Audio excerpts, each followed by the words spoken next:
Welcome back to the Engaging People podcast and happy December. Today we're doing another segment of our Employee Engagement Goes to the Movies, where we consult the silver screen for powerful lessons of what to do and what not to do to create the right employee experience. Today we're talking about the 1946 holiday favorite, It's a Wonderful Life, starring James Stewart as George Bailey. Plot adapted from IMDb. George Bailey, overwhelmed by family obligations and a sense of responsibility towards his community, feels tied down to a company he had never had an interest in working for and a life he had never wanted to live. As he ages, he sees his youth, dreams, and opportunities pass him by. On Christmas Eve, he's broken and suicidal over the misplacing of a loan and the dealings of an evil millionaire. His guardian angel, Clarence, comes to Earth and shows George how his town, family, and friends would have turned out if George had never been born. We both watched the film and identified some powerful leadership lessons. And I have to confess, this is actually the first time I've seen this film. And I think, Adam, same for you. That makes two of us, yes. Yeah. An American classic. I know. So that's our confession, but we can see why it's such a holiday classic and favorite. And we're excited to discuss these principles we've put together today.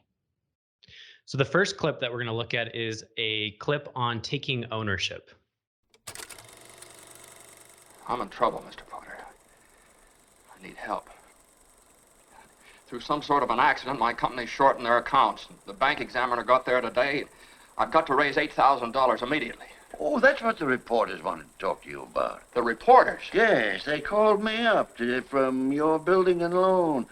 Oh, there's a man over there from the DA's office, too, who's looking for you. Please help me, Mr. Potter. Help me, won't you, please? Can't you see what it means to my family? I'll pay any sort of a bonus on the loan, any interest. If you still want the building and loan, George, could it possibly be there's a slight discrepancy in the books? No, sir, there's nothing wrong with the books. I've just misplaced $8,000. I can't find it anywhere. You misplaced $8,000. So I loved that clip. You know, obviously it shows that George wasn't responsible for the misplacing of the $8,000 and Mr. Potter knew that.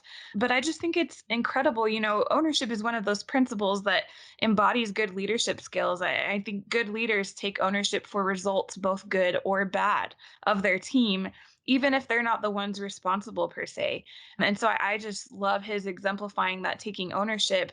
I think it's very mature of him. Also, there's an example from his childhood in the movie when he's working in the pharmacy and his boss, you know, is heartbroken over the loss of his son and he's kind of not thinking straight. And so he accidentally puts poison in the capsules, and George took ownership for that situation as well. He ensured that he didn't deliver the capsules. And so just all throughout his life, you can see that principle of good leadership, George taking ownership for results, whether or not he was responsible. Great thoughts, Kenna. What I find really interesting about that clip, it's really subtle, but if you notice, Potter says, "You did it?" seemingly surprised, as in he knows that the uncle is the one that lost the money. And so I think this is an opportunity when Potter's realizing, wow, this is almost unheard of, right? Taking ownership within that particular moment. Mm-hmm. I took a step back and I thought, well, what's the opposite of ownership? What might have someone else have done, right, in that situation? Maybe someone not quite at George's level there. And, you know, the opposite would be not taking responsibility, blaming others for the losses, maybe shifting focus, just sidestepping it a little bit when things get difficult. And to your point, Kenna, when things get difficult, great leaders take full ownership. And it's been said before that you don't blame the individual, you blame the process. And we see this a lot within organizations is sometimes when something goes wrong, who do we look to blame? And a lot of times a leader will take the responsibility, take the ownership, and then look to change the process going forward. And what this does is really sets the tone for the team. The team starts to understand, wait a second, we take ownership for things around here and we fix things. And I think George, again, in this example is just a really clear example that this was a part of his character from an early age, and this is something you develop and continue to work on. Yeah, I love that thought. Love it. So let's go to the next clip that exemplifies the principle of work-life balance. Don't look now, but there's something funny going on over there at the bank, George. I've never really seen one, but that's got all the earmarks of being a run.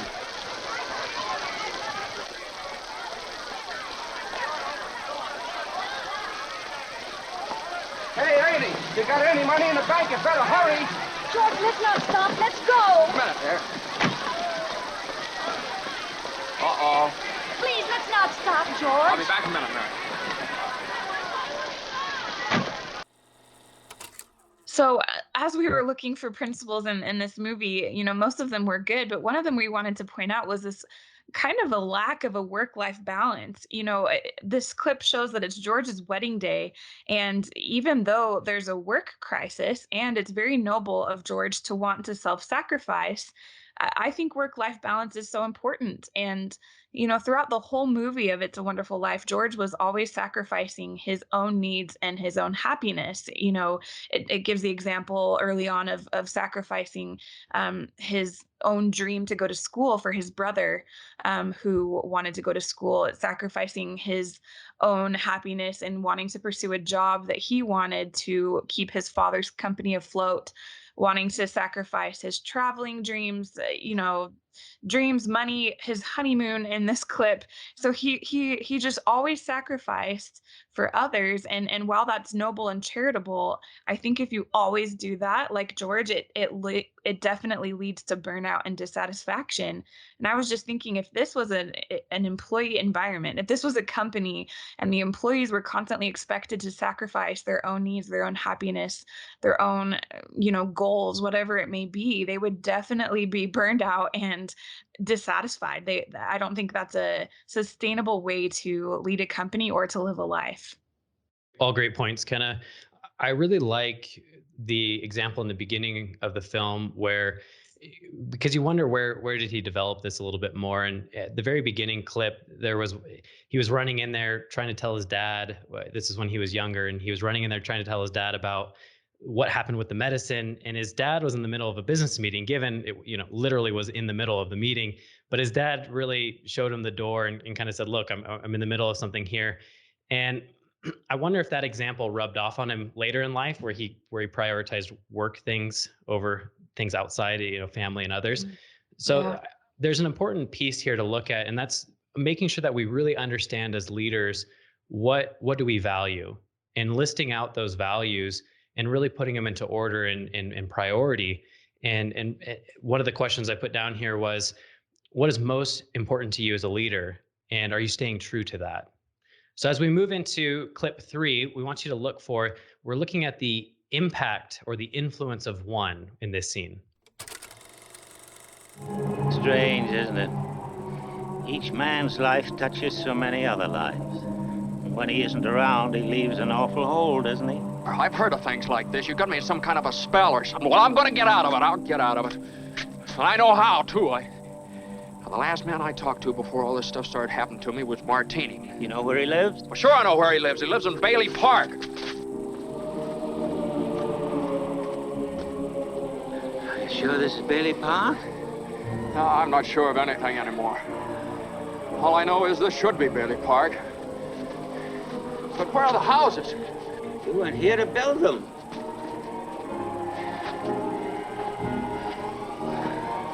Your brother, Harry Bailey, broke through the ice and was drowned at the age of 9. That's a lie. Harry Bailey went to war. He got the Congressional Medal of Honor. He saved the lives of every man on that transport. Every man on that transport died. Harry wasn't there to save them because you weren't there to save Harry.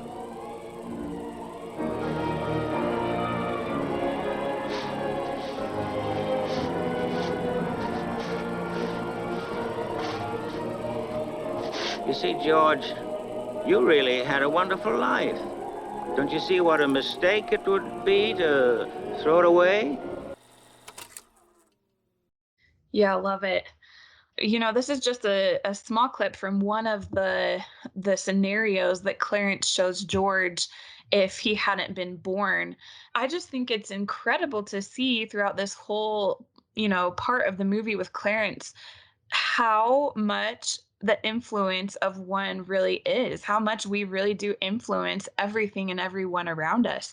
It's incredible to see that, it wasn't just George's family's lives that were different or his company's life that was different. It was literally everyone he came in contact with. Like businesses were shut down, other businesses were renamed, even people that he interacted with just a little bit, their lives were different too, and really hones in on how much of an impact we have on each other.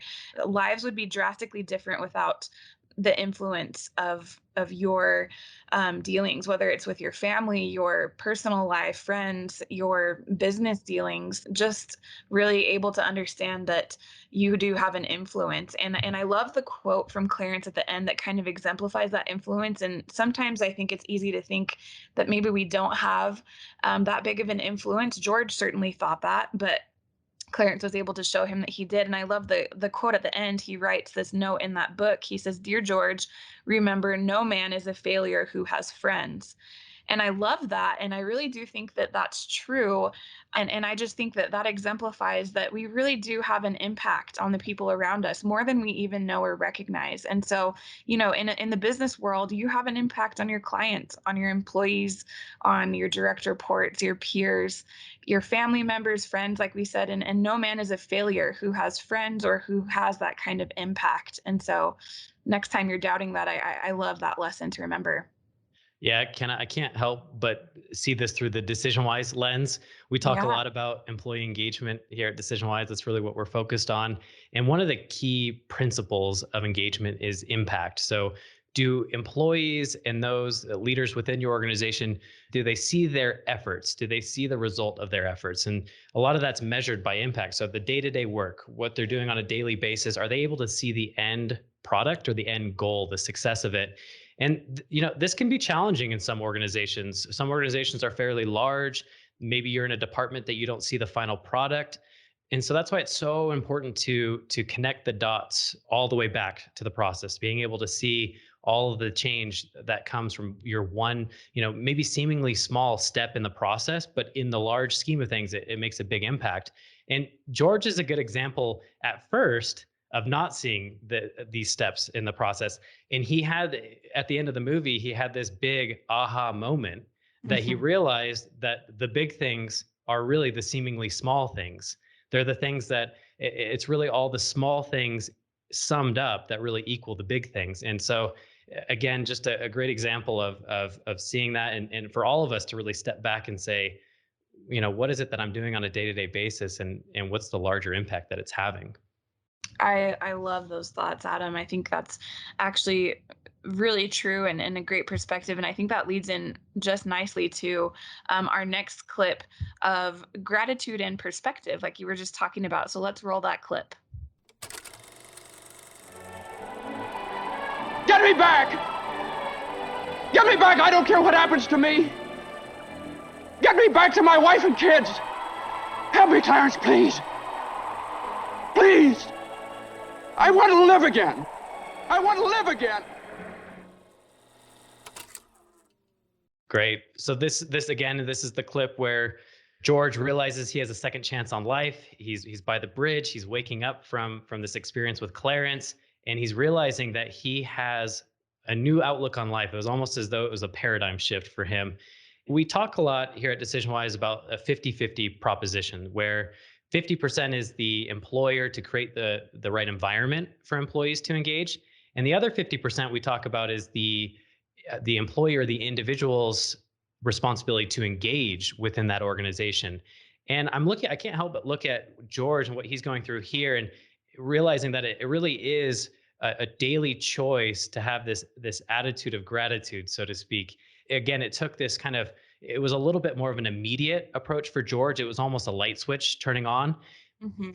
For most of us, it's more of a sunrise. As far as an example, it's slowly and it's gradual over time, where it's a daily choice to have this mindset of gratitude, to look and to see the good that's going on in the world. So again, I think that there's a lot to do here with personal choice. And I think as George goes on to live his life, he's going to have to remember that it's a daily choice to remember these experiences and to choose happiness. Absolutely. I love that.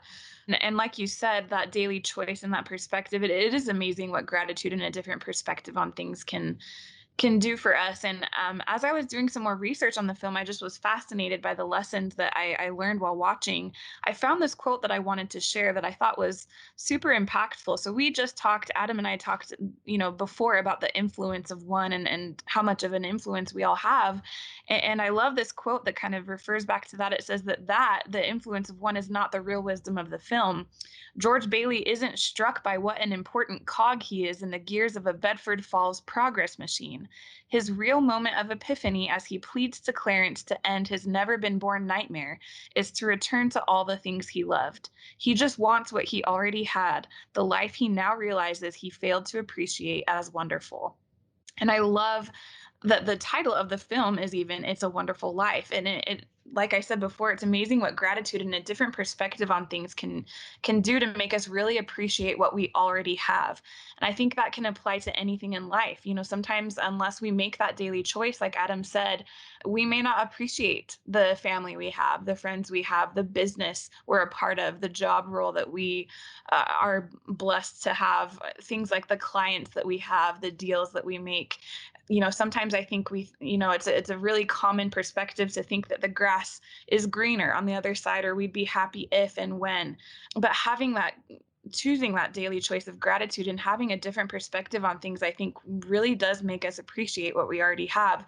I don't think the grass is always greener on the other side. It's green where you water it. And I think that gratitude and perspective is a great way to water the grass where we already are in any part of our lives.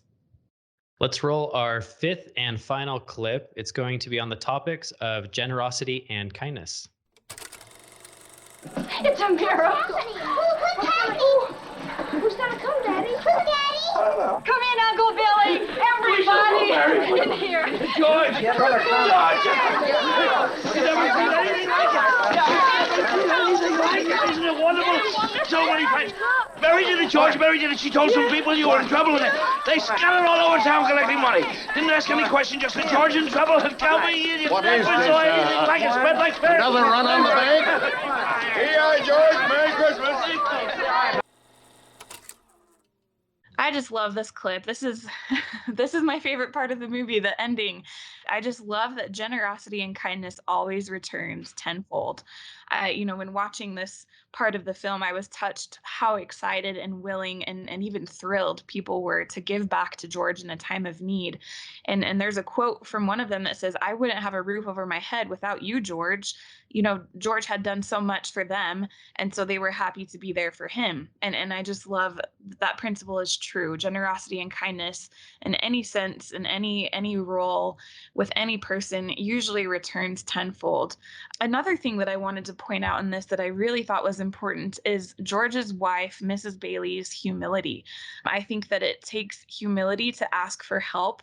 And if she hadn't gone around and told people the situation they were in, that touching end of the film would not have happened. And so I think, especially in hard times, being open and solving problems with help from others is always better than trying to solve it alone. We really do need each other. And I think that applies to life, but also business. Having that generosity and kindness to coworkers, leaders, direct reports, clients, and then also not trying to solve business problems alone. We really are better together and can come up with better solutions and help each other more in any part of business. And so I think that aspect of humility is key for that generosity and kindness. Yeah, I really enjoyed the ending. It took me by surprise. It's funny that again we're saying that this is the first time that we've watched the film, and it's 2020, but it's the end was real special. And when I look back on it, I look at George's leadership style, and I really see a servant leadership approach where he put others first, ongoing throughout the movie. He was trying to do the best that he could.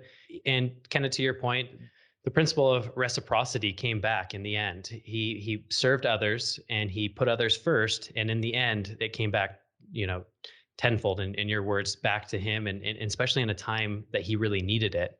Yeah. And I do want to point out, I do feel like George's wife truly is the unsung hero of the film. Absolutely. Just to put a couple, just to give a few examples, she gives their honeymoon money away when they're in a difficult pinch, and she comes through and shows nothing but gratitude and kindness in that moment. She saw and had a vision for the rundown house that they renovated and created a home for their family. She raised a family. She served the community. It shows that constantly. She was always kind in serving George. And in the film, there were some times where that might not have always been so easy. And again, to that point, in the end, she's the one that went and gathered the townspeople to really save the day. So as far as winning the award around kindness and gratitude, I think it would have to go to Miss Bailey in that. Absolutely. Love those points.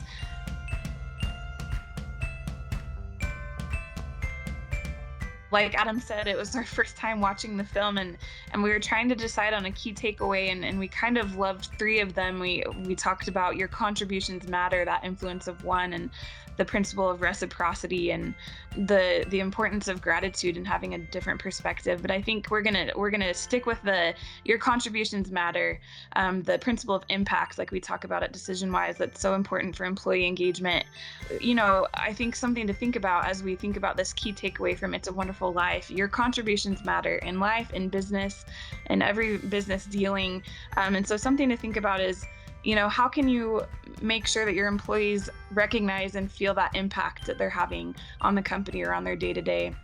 Do you recognize that impact that you have, and taking that to the next step in life as well? Just remember that your contributions matter. It is a wonderful life. We're happy to have been able to see this film finally in 2020, Adam and I, and just wanted to wish you all a Merry Christmas and Happy Holidays from the DecisionWise team. Thanks, everyone.